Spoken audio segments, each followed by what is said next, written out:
Assalamualaikum warahmatullahi wabarakatuh. Perkenalkan, nama saya Harma Indah Prameska, NIM 2019143024 dari kelas 3A PGSD semester 3. Baik, sebelum saya menampilkan sebuah video tentang toleransi antar umat beragama untuk memenuhi tugas akhir, yaitu mata pelajaran PKN SD yang diampu langsung oleh Bapak Andrianus Dedi.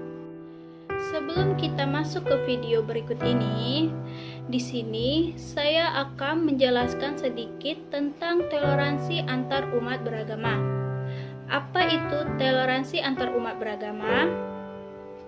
Toleransi antar umat beragama merupakan hal yang sangat penting untuk dimiliki oleh setiap orang, karena itu sikap saling menghargai dan menghormati satu sama lain. Mari kita masuk ke video berikut ini, yaitu larangan bercadar dan celana cingkrang. 8 Dewan Perwakilan Rakyat Republik Indonesia mencecar Menteri Agama terkait larangan penggunaan cadar dan celana cingkrang bagi aparatur sipil negara. Wacana ini muncul terkait dengan program deradikalisme yang sedang digalakkan oleh pemerintah.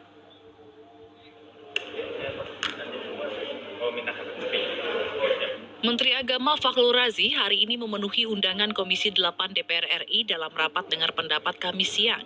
Ketua Komisi 8, Yandri Susanto, langsung mencecar Menteri Agama saat rapat baru dimulai. Yandri mengungkit larangan penggunaan cadar dan celana cingkrang bagi aparatur sipil negara di kantor instansi pemerintah. Misalkan bagaimana Pak Menteri menyatakan bahwa cadar dan cingkrang itu, celana cingkrang itu sesuatu yang perlu diatur sedemikian rupa, terutama di ASN, dan seolah-olah kalau tangkapan kami Pak Menteri, mohon maaf kalau kami keliru, bahwa dalam agenda deradikalisasi atau penanggulangan radikal di Kementerian Agama, seolah-olah cara berpakaian orang itu ada garis lurus dengan cara orang berpakaian, Pak. Nah, ini tentu menjadi pro kontra yang sangat tinggi. Kalau menurut kami terlalu dini, Pak, dan terlalu mensimpelkan masalah kalau cara berpakaian orang, cadar, cingkrang, blue jean, atau training dan lain sebagainya itu disangkut pautkan dengan perilaku orang, Pak, apalagi dengan radikal. Nah, oleh karena itu penting kita untuk menyelesaikan persoalan pro kontra ini sehingga energi yang besar itu kita pindahkan pada hal-hal yang konstruktif dan produktif. Maka perdebatannya sudah cukup panjang, Pak. Intinya kami melihat memang perilaku orang, apalagi masalah radikal itu menurut kami Pak Menteri harus hati-hati karena menghakimi orang terlalu dini itu juga Pak menjadi persoalan serius, Pak.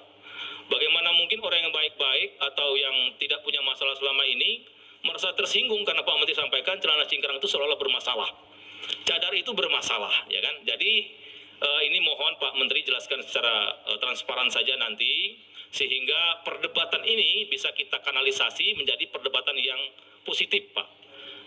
Itu mungkin yang apalagi misalkan BNPT sudah menyampaikan bahwa radikalisme tidak ada hubungannya dengan cara berpakaian orang. Kalau kita lihat bom Tamrin itu orang pakai blue jean, Pak, yang ngebomnya, Pak. Di New Zealand yang nembakin di masjid itu pakaian milenial, Pak. Di kelompok kriminal bersenjata di Papua itu bukan celana cingkrang yang membunuh tentara dan orang-orang sipil yang tidak berdosa, Pak. Maka menyimpulkan bahwa cingkrang dan cadar itu adalah radikal, saya kira perlu kita kaji lebih jauh, Pak. Dari hasil video tersebut tentang larangan bercadar dan celana cingkrang, sudah dijelaskan bahwa aparatur dan ASN tidak boleh bercadar dan bercelana cingkrang. Menurut saya, seharusnya tidak seperti itu, karena aparatur dan ASN memiliki agamanya masing-masing dan memiliki cara berpakaiannya masing-masing sesuai dengan aturan agamanya. Kemudian, tidak semua orang yang berpakaian celana cingkrang atau jeans itu perilaku buruk, sedangkan orang bercadar itu merupakan sunnah bagi orang muslim, tetapi tergantung kepada orangnya masing-masing. Jika orang itu memakai cadar, dia boleh saja ataupun tidak, karena sunnah itu tidak diwajibkan. Menghakimi seseorang itu tidak bisa, karena setiap orang memiliki cara berpakaiannya masing-masing.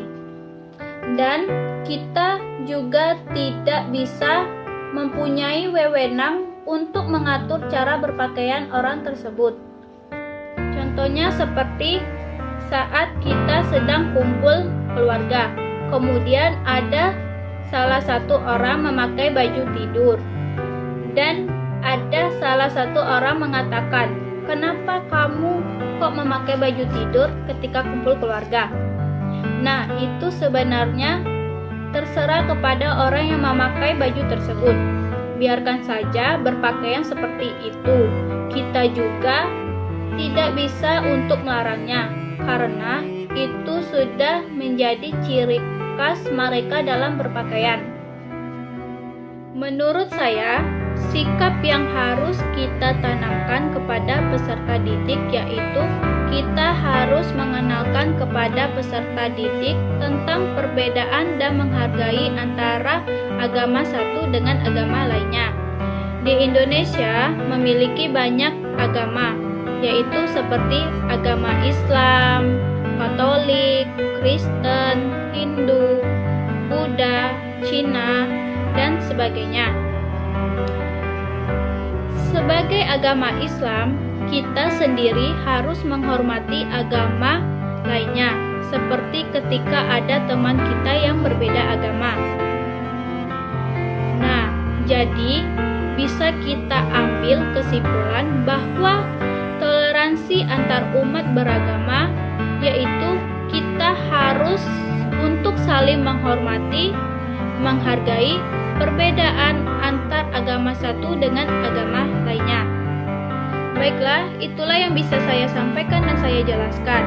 Sekiranya mohon maaf apabila ada kata-kata yang kurang. Sekian dan terima kasih.